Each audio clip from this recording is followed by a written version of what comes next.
Hi, I'm Daniel from End Time Country Living, and today I'm going to be building a little greenhouse here.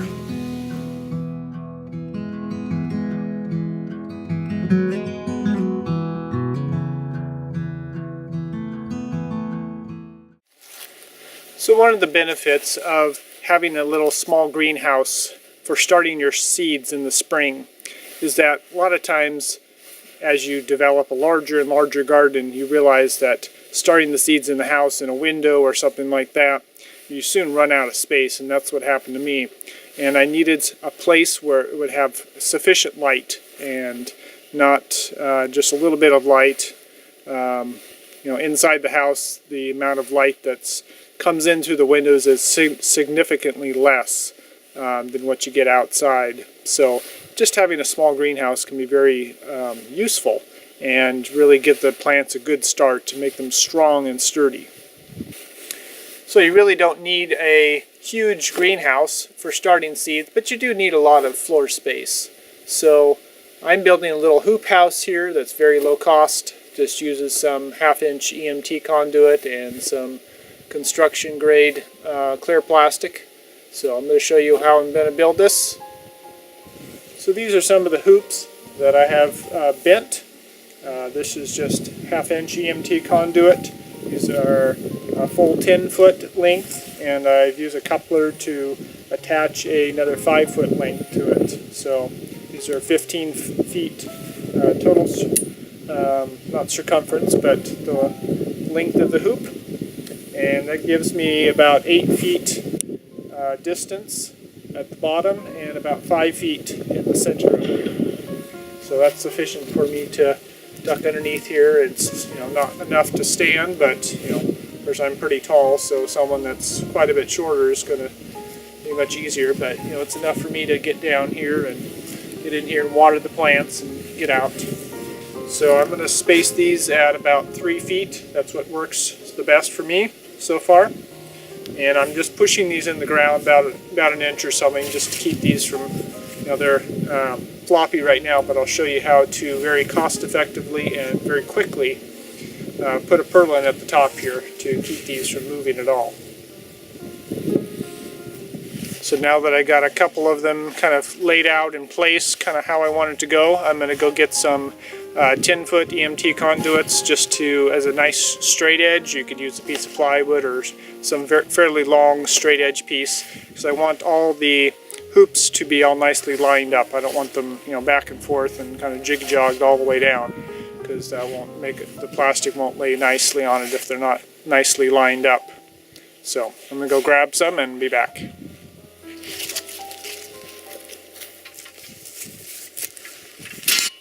Okay, so I got the EMT conduit here. This will make these are 10-foot lengths, so that makes a nice way to get a nice straight edge along here. So I'm going to lay them out along the 2 hoops and try to figure out the direction I want to go.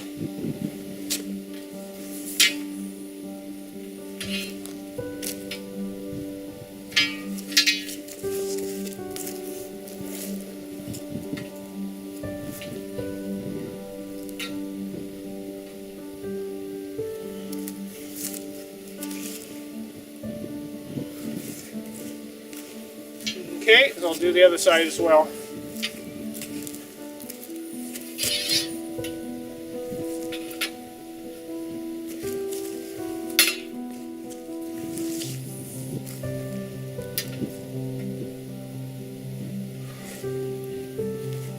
I have a measuring tape here. This allows me to keep all the distances nice and even.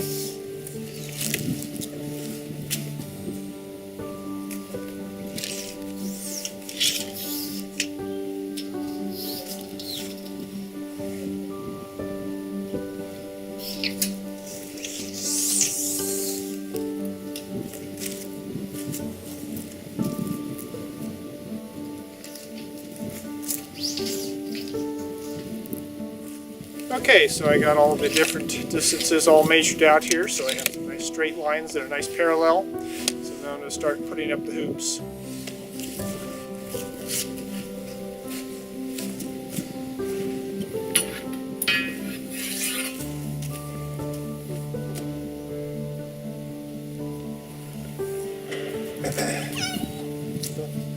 Alright. Okay, so I'm just going to measure with my feet here. 3 feet apart. And then just push them into the ground here.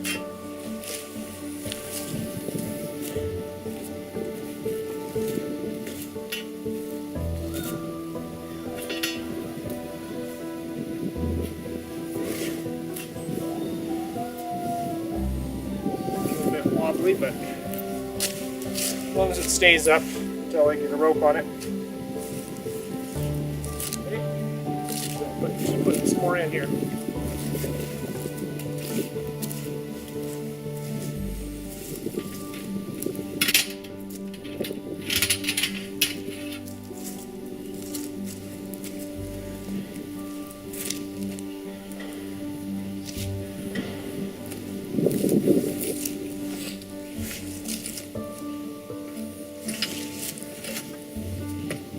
Found a rock down here. Have to move over a little bit. Very large rock. There we go.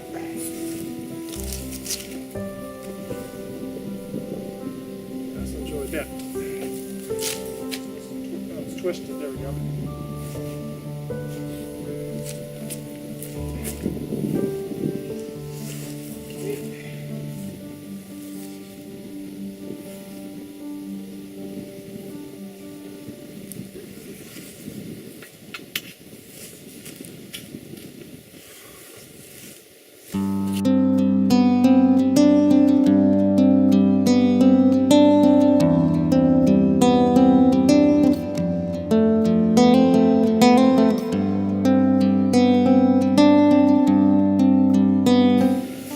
Okay, so I got the last of them pushed into the ground here, so I'm going to put some stakes in at either end and run a rope along the top here.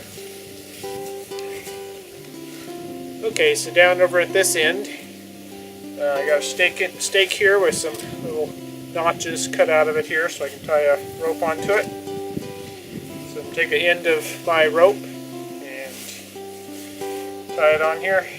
Put a clove hitch on here.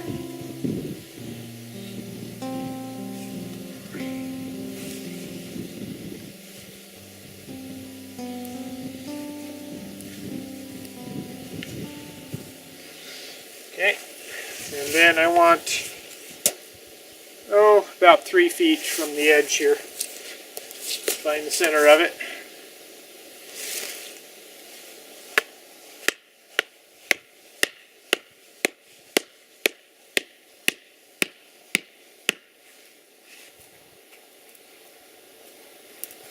And I'll put another hitch, half hitch on the end there, just to secure it. Okay, so I'm going to bring the rope up here from the stake, and I'm going to do a half hitch over here. So I'm going to have to get the end of the rope here. Alright, just go over, get the hoop nice and vertical. Over, across, keep going around, come up and around, and slip it underneath here. We got 2 half hitches that are going opposite directions, so that'll bind this, and this will keep this hoop from going either direction really very far once I get it tight. So go for the next one here. So throw my rope over here. Nice and vertical. Round. Down.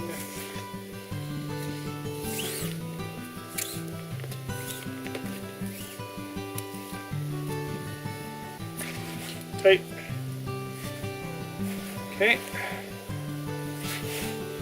Always tighten these up a little bit later if they need to be. And keep going all along here until I get to the other end, then I'll put another stake at the other end.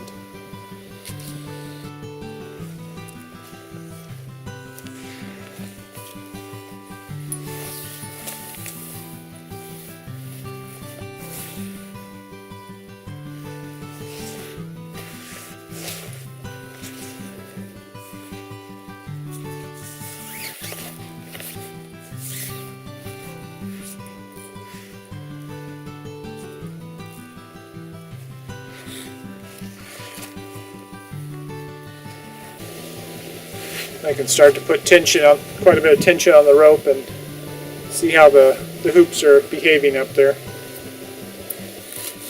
And I'll do the same about 3 or 4 feet out here. Put my stake in. It's always good to put your stakes in at about a 45-degree angle, or a little bit of an angle here. I have a little bit of a notch on this side, so I'll put this on the outside here down.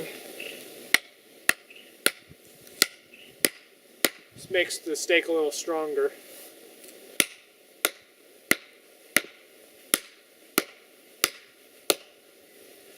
A good 2.5 to 3 pound sledgehammer works really well for pounding stakes in, that I use. It's kind of a blacksmithing hammer, but it works really well on the homestead for this kind of activities where all my garden stakes I use.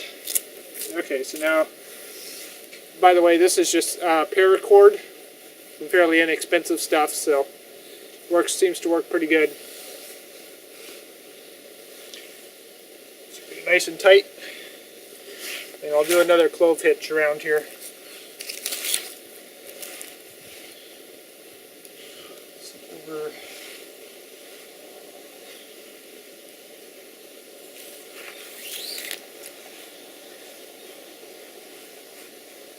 So I got my clove hitch around here like that, and I'll make a little loop here like this and do some hitches around here. You go around and then put it through and pull it down.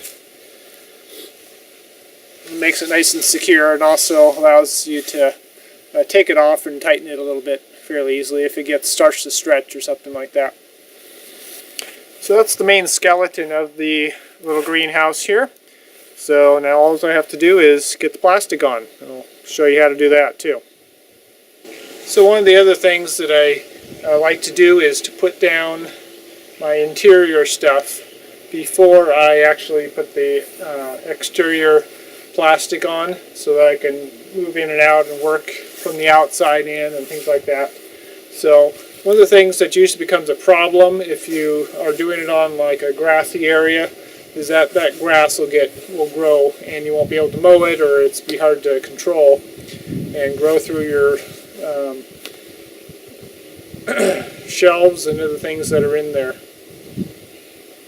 So I just like to find some black plastic. This is some 6mm stuff that I had laying around, or tarps, landscape fabric, anything like that, to cover the ground to suppress the growth of the grass inside the greenhouse.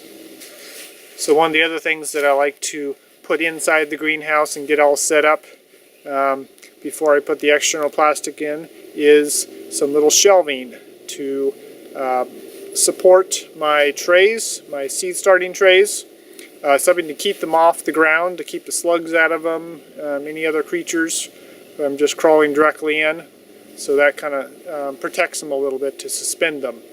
And the best way that I found to do that is to get some 8x8x16 cement blocks, or even smaller ones than that, but something to suspend it about 8 inches off the floor, and to put some 1x1 by 8 foot wood pieces on there. Those are fairly inexpensive and work quite well to kind of just create two supports so I can put my trays across. So I'll show you how I do that.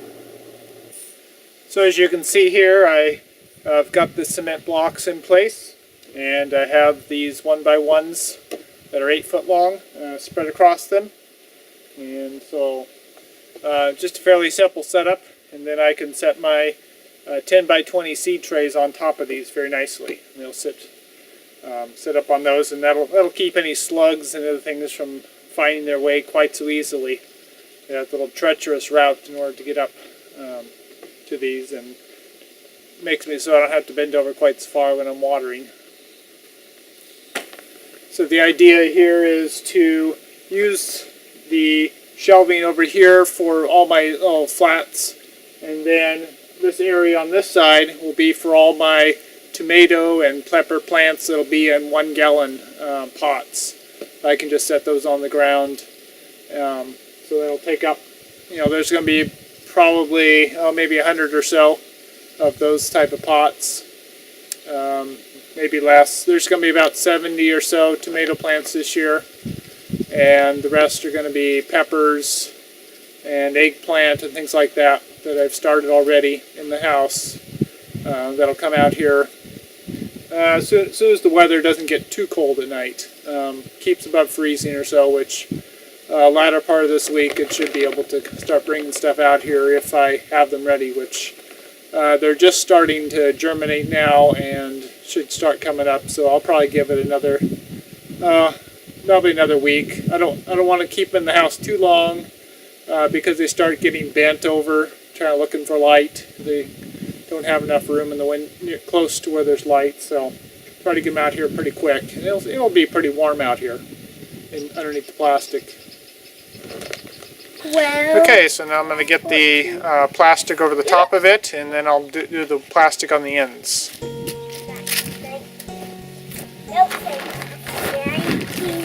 16, 17, 18, 19, 40, 60, 70,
we need more plastic. It's like a tube.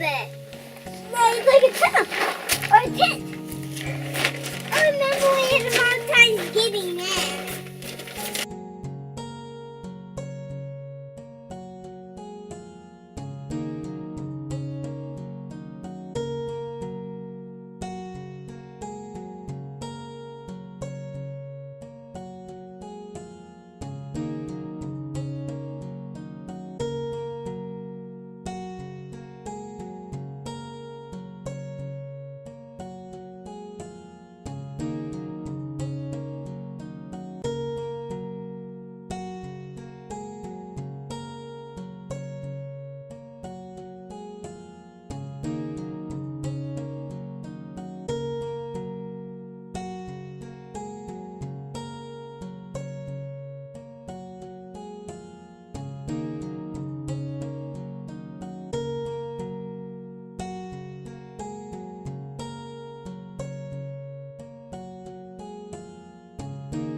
Okay, so since I have two sheets of 10-foot wide plastic, I need about 20 feet. So I've secured the first layer here with these, what are these here? Not PVC, but these are polyethylene. Polyethylene tubing. It's been cut with a slit in it, like such. This one's kind of a bad example. I need to probably cut this one again, but stretch it out. The slit down there. So I can put these over the top. Little sections there of pipe. So that's going to hold the first layer. And the best solution I found is just to lay this second one over the top. See if we can get it just over the top here. This is where it was dirty, so you can do the second tube.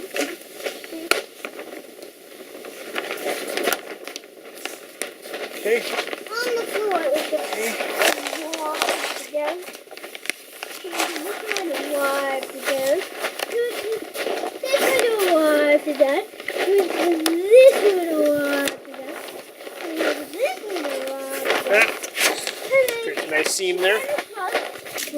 So I'm going to show you guys quickly how I make these clips here to hold the plastic on. So this is just some poly pipe. And I'm not quite sure the diameter of it. It looks like, I think it's about 1/2 inch. It was here just as a leftover from the old house that was here on our property. So I like to found the best method is to take my Felco pruners. Works really well to cut the pipe in little chunks, just to stick it in there and slice through it. And then I'm going to put a slit down the length of it here, twice here. And then I'm like this here. And then I'm going to clean off the edges here so it won't be so sharp against the plastic.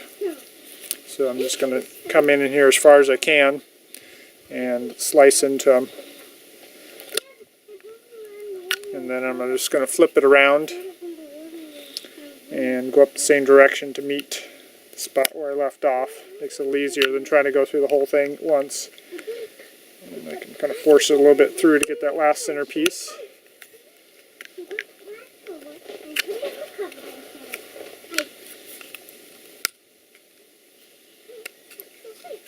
And then, as I'm through, I'm going to cut about a 1/4 inch of it off out of the center. So I'm going to move over a little about a 1/4 inch and do another cut up parallel to it. The second one's a little easier, so I can go all the way through. Pretty much, I'll just flip it around real quick. Take the center chunk off.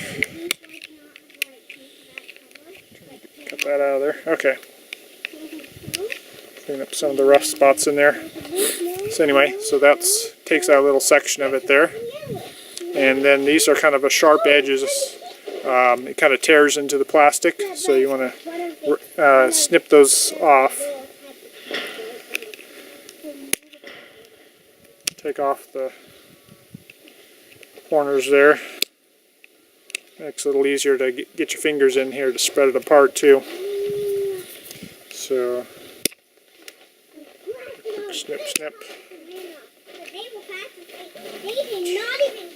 Residual there. What you can do to kind of smooth it off there. So that's basically what we have there, and I'm putting on over the top of the 1/2 inch EMT, and it holds in there fairly tight. Right, so I got the plastic all over the outside here, on the over the top here, and now I'm going to get the ends on, and they'll be ready to go. So I have these pieces of plastic here I'm going to use for the ends, and I'll just get these clipped on.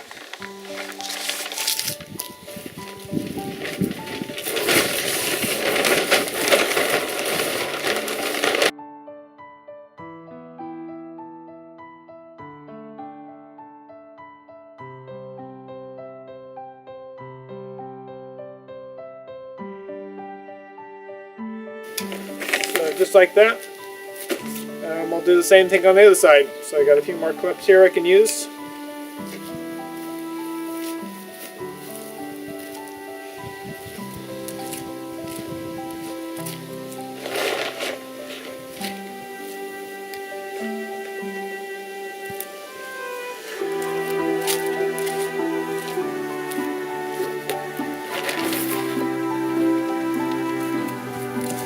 Just like that. Put on there. Put these over the other clips to help hold them tight. And this gives me a little bit of a ventilation here, so I usually leave this open a little bit, or at night I can close it up. It does pretty well.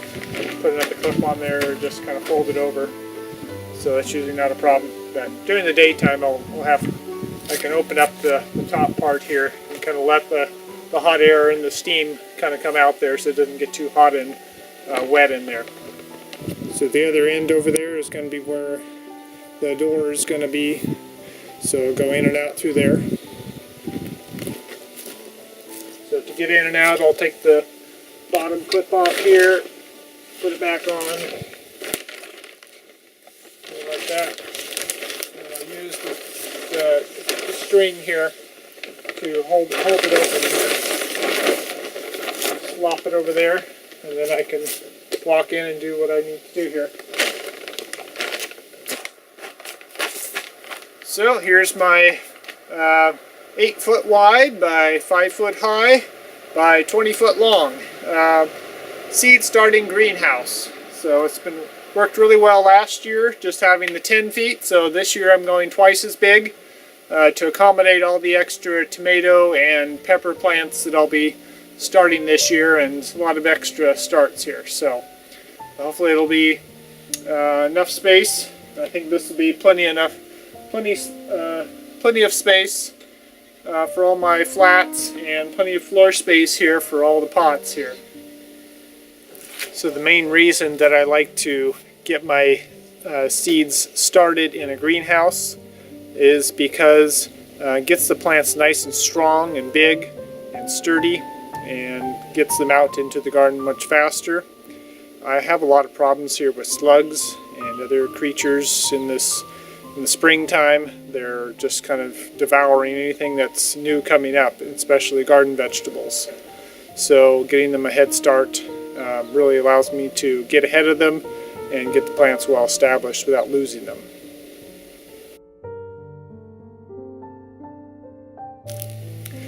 So if you like this sort of thing, be sure to like my Facebook page. That allows you to get notifications of new videos that I put out. And or if you're on YouTube, you can follow me there and subscribe to my YouTube channel, In Time Country Living. And I'll see you on the next video. Have a great day.